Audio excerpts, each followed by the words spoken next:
ultimately we got through a lot of those periods just by the sheer will of a lot of the early team and a lot of people shouldering, frankly, a ton of responsibility. It's some of the stuff that we're very focused on, like stamping out of our culture now. That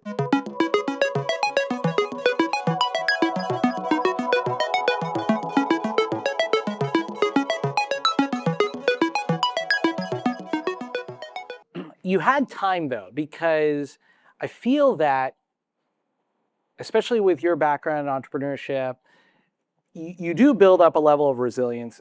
In my opinion, there was definitely evidence coming into 2020 and 19 that, hey, this is going to work. We just have to hold our breath for as long as we can to get to the other side. But it does allow you guys to actually think and re-engineer a lot of stuff to get it prepared for, which to some degree occupies a lot of time. But now you really have the opportunity, in my opinion, to set it up for incredible success. Because it is always blessing in disguise, but it allows you to have time to think. Yep. Like how, in some ways, how would we restart this company as everything comes back to life, beyond like the esports and some of the stuff that was going on. And I think like what ended up coming out on the other end on the product and the experience and everything, it was just like exponentially better while you're batting down the hatches. So walk us through the rebuilding phase, bringing team back on, the sports coming back. And I know there were some starts and stops, and the Disney bubble was, to some degree comical because still there's not enough volume of sports that are going on. Yeah. And there's definitely pent up demand. A lot of people have a lot of cash in their pocket as well. Walk us through kind of like this rebirth of the company coming into 2021. There were a lot of org changes through that period, and it allowed Dylan, who's our SVP of product, Grant, who's our VP of analytics, two young guys from Georgia Tech that we recruited while they were at school, who have now become senior leaders at the organization. Like, those guys really stepped up and allowed them to flourish into leaders. Dylan took over marketing a little bit, a math savant, honestly. And so really figured out the marketing mix and into 2021, like, yes, I think to your point, it allowed us time to rewrite the application a little bit. Our front end was much better coming out of quarantine. I mean, I was in my mom's basement for 3 months just writing code all day. So like it gave us time to fix a lot of the issues that we were dealing with and just make our quality of life better on the other end. And yeah, like product market fit really started to click in late 2020 and then into 2021. That's when the marketing mix started to work. We started measuring CAC, our customer acquisition costs, very well. Our payback periods started to become very scientific, and we were just compounding growth. We had signed the deal with Clearco. I think you remember, JP. I think I had called you about, which was like an awesome blessing in disguise, which was like a debt facility because we were having a tough time raising equity at that time. We weren't sure that we wanted to raise more at the suppressed valuation. But we were able to leverage that debt facility through 21 all the way to 23 to keep compounding customer acquisition. So those constraints forced us to get very creative and just figure out, like, we've got blinders on. We need to go get users. We need to grow the business. We don't have access to a ton of capital. How do we do this in a very cost-effective way and be very scientific and intentional about it? And it allowed Dylan, Grant, Wyatt, some of the young leaders at the organization to step up and really just, like, to your point, rethink how things should be done. If we want to do this at the best capacity that we can, how should we design the system now? So in hypergrowth, a lot of companies, I think you guys have done an incredible job, but a lot of companies in hypergrowth try to hire to solve problems and end up way over hiring. And remember, in 21, the whole world was like, hey, we need to hire the entire planet. And so costs are high for a lot of technical talent.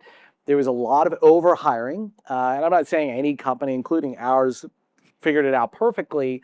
But there's typically this mad dash, and especially with the economics of the company starting to move pretty positive, 21, 22, you've got to build an organization very, very quickly, even though you had time to prepare of what's going to happen next in 2020 to 2021. You can't really foresee hypergrowth. Yeah. You can say, hey, I want hypergrowth, I want it, but there's also like, it's a younger team with not a lot of managerial experience, not a lot of hypergrowth, I'm going to hire hundreds of people very quickly type of background. Walk us through kind of the organizational dynamics of bring on board. I remember talking to that office complex, figuring out new location. Obviously, had outgrown ATV, and then all the back and forth of location, team, bringing the org. Walk us through kind of some of that little bit of chaos during that time as you're in hyper growth and bringing and building the organization. Yeah, one of the mistakes I clearly would admit to and I would change if I could go back was we actually did not hire engineering fast enough at that point. So I was a little bit too slow in hindsight about hiring some of the senior firepower that we could have used to keep product up with the growth. We paid a little bit of that cost, I think, in 22 and 23 once the growth really outpaced our capability on the product side. And there were weekends where the app would go down from an infrastructure perspective, or our velocity wasn't where it needed to be. So if I could change one thing going back, we would probably put more of a focus on technical hiring at that point because the model started to work. That was very clear, and we just wanted to compound growth. Um, that's one mistake we made. I think on the other end, like, yes, we start to hire in some of the other departments.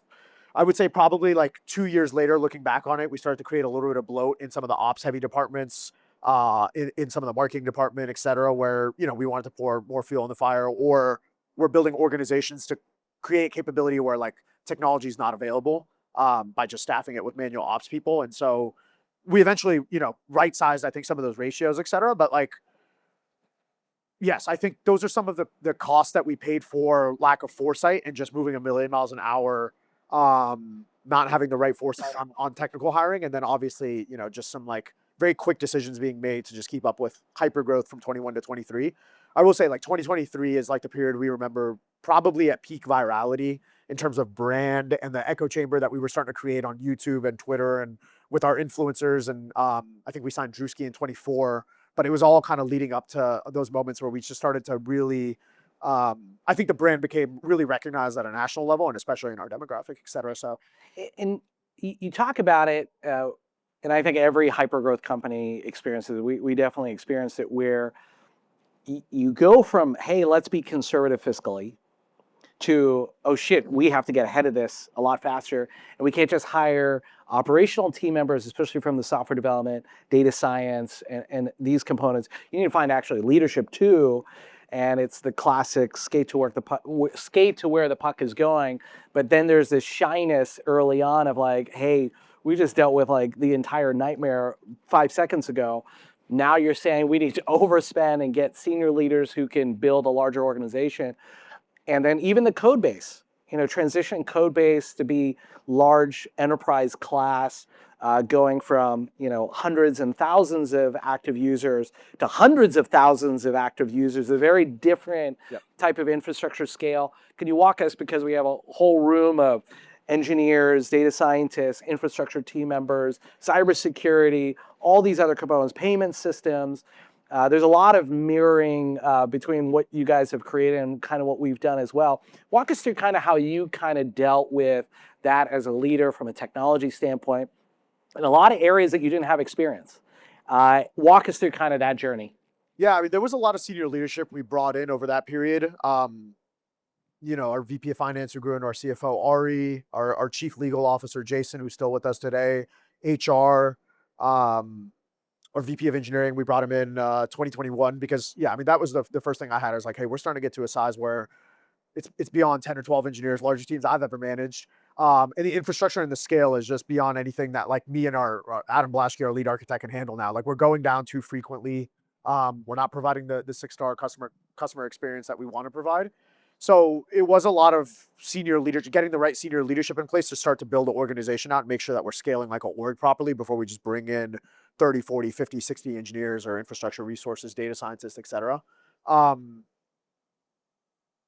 lot of mistakes during that period, honestly, and I think all high growth companies go through this, right? Like letting the wrong talent maybe stick around for too much, not scrutinizing kind of at every stage that we need to, and making sure that we're leveling up our bar for excellence. Ultimately, we got through a lot of those periods just by the sheer will of a lot of the early team and a lot of people shouldering, frankly, a ton of responsibility. It's some of the stuff that we're very focused on, like stamping out of our culture now, this concept of like, hero culture or 10 or 20% of your organization running 80% of your results. Like we're very focused on slowing down a little bit to educate some of the other engineers, to disseminate some of that knowledge, to create other heroes in the organization is kind of the way we frame it. So we created some of that debt through that period, frankly. And again, I'm just giving you guys a transparent look into some of the hindsight and the mistakes that we did do through that period. But there was a big focus, and I think Adam pushed on this. Like he had been, I think, through enough rodeos to understand the rocket ship starting to take off. We need to start hiring and not be trigger shy.